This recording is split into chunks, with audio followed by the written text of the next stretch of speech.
नमस्कार दोस्तों। तो स्वागत है आपका अपने YouTube चैनल एसएससी क्रैकर में। तो आज हम पढ़ने वाले हैं प्रेसिडेंट ऑफ इंडिया के बारे में कुछ महत्वपूर्ण क्वेश्चन जो कि एसएससी एंड अदर एग्ज़ाम्स में बार बार रिपीट होते रहते हैं। तो वीडियो को थोड़ा ध्यान से देखना और अगर वीडियो अच्छा लगे तो इसे लाइक करना और सब्सक्राइब करना ना भूलें। साथ ही इसे अपने दोस्तों के साथ भी शेयर करें। तो चलिए शुरू करते हैं हम अपना आज का वीडियो। तो दोस्तों आज का हमारा पहला क्वेश्चन है, there shall be president of India which article says that. यानी कि संविधान के कौन से आर्टिकल में ये लिखा हुआ है कि भारत का एक प्रेसिडेंट होगा। तो चार ऑप्शन आपके सामने है, जल्दी से आपका जो राइट आंसर है उसको कमेंट कर दीजिए। आपके पास 3 से 4 सेकंड का टाइम, अगर जो आपको ज़्यादा टाइम की रिक्वायरमेंट है तो आप वीडियो को स्टॉप भी कर सकते हैं दोस्तों। जी हाँ, बिल्कुल ठीक, ए आर्टिकल 52 इसका राइट आंसर है। और आर्टिकल 52 से 62 के बारे में प्रेसिडेंट के पावर्स और प्रेसिडेंट को इलेक्ट कैसे करना है सारा उसके अंदर दिया हुआ है दोस्तों।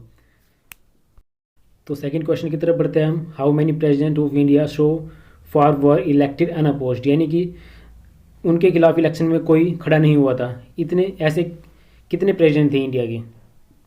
जल्दी से अपना राइट आंसर कमेंट कर दीजिए। 3 से 4 सेकंड का टाइम आपके पास है। बिल्कुल राइट, बी इसका राइट ऑप्शन है दोस्तों, 2। यानी कि एक संजीवा रेड्डी थे, उसके अलावा डॉक्टर राजेंद्र प्रसाद भी थे जो 1950 में पहली बार अनअपोज्ड इलेक्टेड हुए थे। बट उसके बाद वो जब दोबारा इलेक्शन में आए थे तो उनके सामने अपोजिशन में कोई खड़ा हुआ था। थर्ड क्वेश्चन की तरफ बढ़ते हैं दोस्तों अभी हम। द थर्ड क्वेश्चन है, the constitutional position of president of India is most closely similar to, यानी कि जो भारत का प्रेसिडेंट होता है वो किस देश के जो हेड है उसके बराबर होता है। जी हाँ दोस्तों, राइट आंसर ए है इसका, ब्रिटिश मोनार्क के बराबर, जैसे क्वीन एलिजाबेथ सेकंड है। यानी कि सेरेमोनियल हेड है, एग्जीक्यूटिव हेड नहीं है। तो अब हमारे जो फोर्थ क्वेश्चन है उसकी तरफ बढ़ते हैं। तो फोर्थ क्वेश्चन की तरफ बढ़ते हैं। हमारा फोर्थ क्वेश्चन है, the minimum and maximum age of a candidate to contest election for president of India's office, यानी कि प्रेसिडेंट के इलेक्शन के लिए कम से कम कितनी उम्र होनी चाहिए।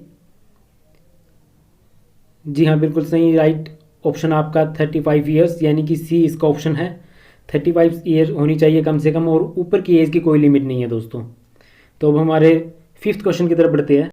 तो हमारा फिफ्थ क्वेश्चन है, which among the following article speaks about impeachment of the president of India. यानी कि दोस्तों महाभियोग राष्ट्रपति पर चलाने के लिए जब राष्ट्रपति को उसके पद से हटाना होता है उसके लिए भारतीय संविधान के अंदर कौन सा आर्टिकल है। जल्दी से अपना राइट आंसर कमेंट कर दीजिए। जी हाँ बिल्कुल सही दोस्तों, आर्टिकल 61 भारत के राष्ट्रपति पर महाभियोग चलाने की इजाज़त देता है। तो हमारा सिक्स्थ क्वेश्चन है, the process of impeachment initiate from, यानी कि महाभियोग का जो कार्रवाई होती है वो कहाँ से स्टार्ट होती है दोस्तों।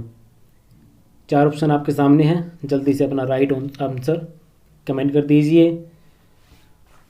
जी हाँ बिल्कुल राइट दोस्तों, either house of the parliament, यानी कि राज्यसभा या लोकसभा दोनों में से भी कहीं से भी हम स्टार्ट कर सकते हैं जो भारत का राष्ट्रपति होता है उसके खिलाफ महाभियोग की कार्रवाई को। तो सेवंथ क्वेश्चन की तरफ बढ़ते हैं। According to Indian constitution the vacancy in the office of president of India shall be filled within, यानी कि जो राष्ट्रपति की कुर्सी होती है उसको कितने समय के अंदर अंदर भरा जाना चाहिए। आपके पास 3 से 4 सेकंड का समय, जल्दी से अपना आंसर कमेंट कर दीजिए। जी हाँ दोस्तों बिल्कुल राइट, इसका आंसर है सी, यानी कि 6 मंथ के अंदर अंदर जो प्रेसिडेंट की पोस्ट होती है उसको फिल करना जरूरी होता है दोस्तों। तो अब हम हमारे एट्थ क्वेश्चन की तरफ बढ़ते हैं। तो एट्थ क्वेश्चन है, an individual minister can be removed by dash, यानी कि एक मंत्री को हटाने के लिए क्या प्रक्रिया होती है या इसको कौन हटा सकता है। जी हाँ बिल्कुल राइट, आपका आंसर है डी, प्रेसिडेंट। प्रेसिडेंट के पास पावर है किसी भी मिनिस्टर को हटाने के लिए। तो हमारा जो नाइन्थ क्वेश्चन है अब हम उसको देखते हैं। Ninth question, who among the following is the supreme commander of Indian arm forces, यानी कि जो भारतीय आर्म फोर्सेस है उसका सुप्रीम कमांडर कौन होता है। जल्दी से आपका राइट आंसर है उसको कमेंट कर दीजिए दोस्तों। 3 से 4 सेकंड का समय आपके पास है। जी हाँ बिल्कुल राइट दोस्तों, ए इसका ऑप्शन बिल्कुल राइट है, यानी कि president of India supreme commander of Indian arm forces होता है। तो 10th क्वेश्चन की तरफ बढ़ते हैं। For how many time a person can become president of India, यानी कि एक आदमी भारत का प्रेसिडेंट कितनी टाइम तक कितनी बार बन सकता है दोस्तों। जल्दी से अपना राइट आंसर कमेंट कर दीजिए। जी हाँ, बिल्कुल राइट आंसर दोस्तों डी इसका ऑप्शन है, नो लिमिट। जितनी चाहे बार एक आदमी इलेक्शन में खड़ा हो सकता है प्रेसिडेंट के।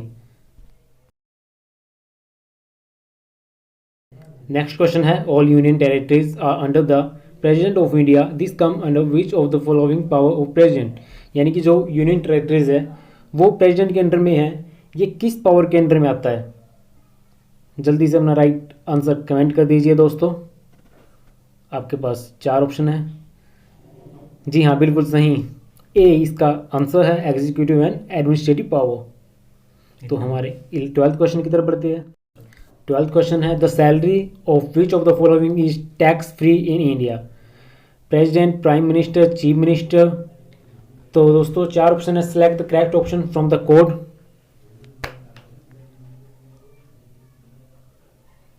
जी हाँ, बिल्कुल राइट आंसर ए, यानी कि सिर्फ प्रेसिडेंट की जो सैलरी होती है हमारे देश में उस पर कोई टैक्स नहीं लगता है। तो अपने नेक्स्ट क्वेश्चन यानी कि 13 क्वेश्चन की तरफ बढ़ते हैं। 13 क्वेश्चन है, which among the following article of constitution of India entrust the president of India to grant pardon. यानी कि जो फांसी की सजाएं सुप्रीम कोर्ट देता है उनको माफ़ करने की जो प्रेसिडेंट की पावर है कौन से आर्टिकल के अंदर दी हुई है दोस्तों। जल्दी से अपना राइट आंसर कमेंट कर दीजिए। आपके पास 3 से 4 सेकंड का टाइम है, और अगर जो आपको ज़्यादा समय की ज़रूरत है तो आप वीडियो को रोक भी सकते हो। जी हाँ, बिल्कुल राइट ऑप्शन बी इसका आंसर है, यानी कि आर्टिकल 72 के अंदर प्रेसिडेंट के पास पार्डन देने की पावर होती है। तो 14th क्वेश्चन है हमारा, how many members are nominated by president in Lok Sabha. यानी कि लोकसभा के अंदर प्रेसिडेंट कितने मेंबर्स को नॉमिनेट कर सकता है। जल्दी से अपना राइट आंसर कमेंट कर दीजिए। जी हाँ, बिल्कुल राइट, सी इसका आंसर है, यानी कि 2 मेंबर्स को नॉमिनेट करता है प्रेसिडेंट, और ये 2 मेंबर्स एंग्लो इंडियन होते हैं। ये वो अंग्रेज लोग हैं जो भारत के आज़ाद होने के बाद भी भारत में ही रुक गए थे दोस्तों। तो अब हम हमारे 15th क्वेश्चन की तरफ बढ़ते हैं। तो 15th क्वेश्चन है हमारा, how many members are nominated by president in Rajya Sabha. तो दोस्तों राष्ट्रपति राज्यसभा के अंदर कितने मेंबर्स को नॉमिनेट कर सकता है। जल्दी से अपना राइट आंसर कमेंट कर दीजिए। जी हाँ, बिल्कुल राइट दोस्तों, इसका आंसर ए है, यानी कि 12 मेंबर्स को। तो इसमें एक क्वेश्चन एक और बन जाता है दोस्तों कि दोनों सदनों के अंदर यानी कि राज्यसभा और लोकसभा के अंदर प्रेसिडेंट कितने मेंबर्स को नॉमिनेट कर सकता है। तो दोस्तों वो टोटल 14 हो जाएगा। तो 16 क्वेश्चन है, attorney general of India is elected by, यानी कि जो अटॉर्नी जनरल होता है इंडिया का उसको इलेक्ट कौन करता है दोस्तों। जल्दी से राइट आंसर अपना कमेंट कर दीजिए। जी हाँ, बिल्कुल राइट दोस्तों, बी इसका राइट ऑप्शन है, यानी कि प्रेसिडेंट ऑफ इंडिया। और अटॉर्नी जनरल दोस्तों द सीनियर मोस्ट एडवोकेट होता है सरकार की तरफ से। तो आज का हमारा आखिरी क्वेश्चन यानी कि 17 क्वेश्चन है, how many emergency power are given to president of India. यानी कि हमारे राष्ट्रपति के पास इमरजेंसी की टोटल कितनी पावर दी हुई है। राइट आंसर कमेंट कर दीजिए। जी हाँ दोस्तों, बिल्कुल राइट, सी इसका राइट ऑप्शन है, यानी कि 3 पावर प्रेसिडेंट के पास है, जिसमें कि नेशनल इमरजेंसी, स्टेट इमरजेंसी और फाइनेंशियल इमरजेंसी आती है दोस्तों।